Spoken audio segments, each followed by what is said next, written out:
मुगल साम्राज्य एक ऐसा साम्राज्य था जिसने भारत में लगभग 300 सालों तक राज किया।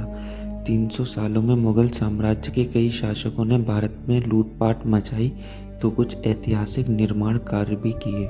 वैसे देखा जाए तो मुगल शासन काल में कई शासकों ने भारतीय राजाओं से कई प्रकार के संबंध भी स्थापित किए, लेकिन आखिर मुगलों ने भारत में अपनी बेटियों की शादी बहुत कम क्यों की?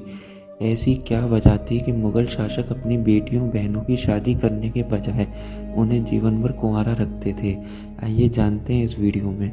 लेकिन वीडियो शुरू होने से पहले अगर आप चैनल पर नए हैं या अभी तक आपने चैनल को सब्सक्राइब नहीं किया है तो चैनल को सब्सक्राइब करना और बेल आइकन दबाना बिल्कुल ना भूलें, जिससे आगे भी आपको ऐसी वीडियोस मिलती रहे। मुगल साम्राज्य की शुरुआत बाबर ने की। उज़्बेकिस्तान के फरगना का रहने वाला बाबर जब हिंदुस्तान का शासक बना तब हिंदुस्तान में मुस्लिम शासक बहुत कम थे, जैसे कि इब्राहिम लोदी। लोदी को बाबर ने पानीपत की पहली जंग में हराया। खैर, बाबर का शासनकाल ज़्यादा दिन नहीं चल पाया और बाबर की असमय मृत्यु के बाद हुमायूं हिंदुस्तान का शासक बना। 1540 में शेरशाह सूरी ने हुमायूं को हराकर उत्तर भारत में सूरी साम्राज्य स्थापित किया। शेरशाह सूरी ने पहले बाबर के लिए एक सैनिक के रूप में काम किया। बाबर ने उसके पदों को बढ़ाकर सेनापति बनाया और फिर बिहार का राज्यपाल नियुक्त किया। 1537 में जब हुमायूं कहीं सुदूर अभियान पर थे तब शेरशाह ने बंगाल पर कब्जा कर सूरी वंश स्थापित किया। सन 1539 में शेरशाह को चौसा की लड़ाई में हुमायूं का सामना करना पड़ा, जिसे शेरशाह ने जीत लिया। 1540 में शेरशाह ने हुमायूं को पुनः हराकर भारत छोड़ने पर मजबूर कर दिया और शेर खान की उपाधि लेकर संपूर्ण उत्तर भारत पर अपना साम्राज्य स्थापित कर दिया। हुमायूं को हिंदुस्तान के बाकी राजाओं से कोई मदद नहीं मिली और उसे भारत को छोड़कर जाना पड़ा। मुगलों ने खुद को मजबूत करने के लिए भारतीय राजाओं के साथ वैवाहिक संबंध भी स्थापित किए और भारतीय राजाओं की पुत्रियों के साथ शादी की। लेकिन भारत में राज करने वाले मुगल साम्राज्य के ज़्यादातर शासक अपनी बेटियों की शादी भारत के किसी भी राजा के साथ नहीं करते थे।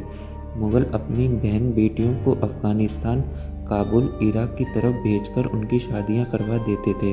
हुमायूं की मृत्यु के बाद जब अकबर हिंदुस्तान का शासक बना और उसने मुगल साम्राज्य को उस शिखर पर पहुंचाया जिसका सपना बाबर ने देखा था और हिंदुस्तान को एकजुट करने के लिए बाकी राजाओं पर हमले किए, उनकी बेटी बहनों से खुद की या अपने कुनबे वालों से उनकी शादियां करवाईं।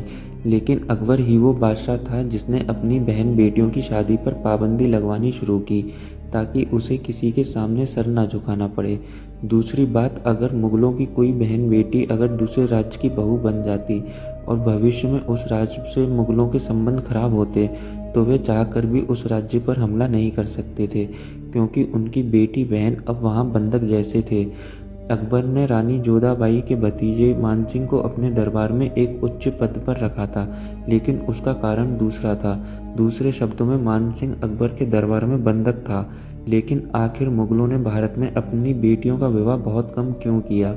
दरअसल कुछ इतिहासकारों का मानना है कि भारत में जब मुगल साम्राज्य का शासन चल रहा था तब पूरे भारत के चारों तरफ मुगल साम्राज्य ही था, जिसके कारण मुगल सम्राट के सामने किसी भी राजा की आंख में आंख मिलाकर बात करने की हिम्मत नहीं होती थी।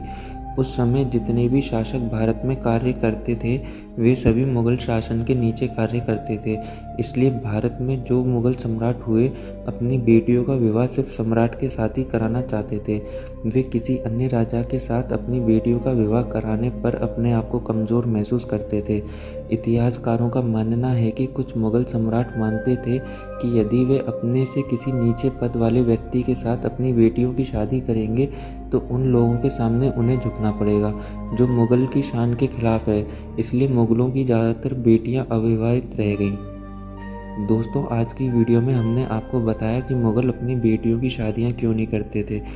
इसके बारे में आपको क्या लगता है कमेंट करके ज़रूर बताएं। ऐसी और वीडियोस देखने के लिए चैनल को सब्सक्राइब करना और बेल आइकन दबाना बिल्कुल ना भूलें, जिससे आगे भी आपको ऐसी वीडियोस मिलती रहें।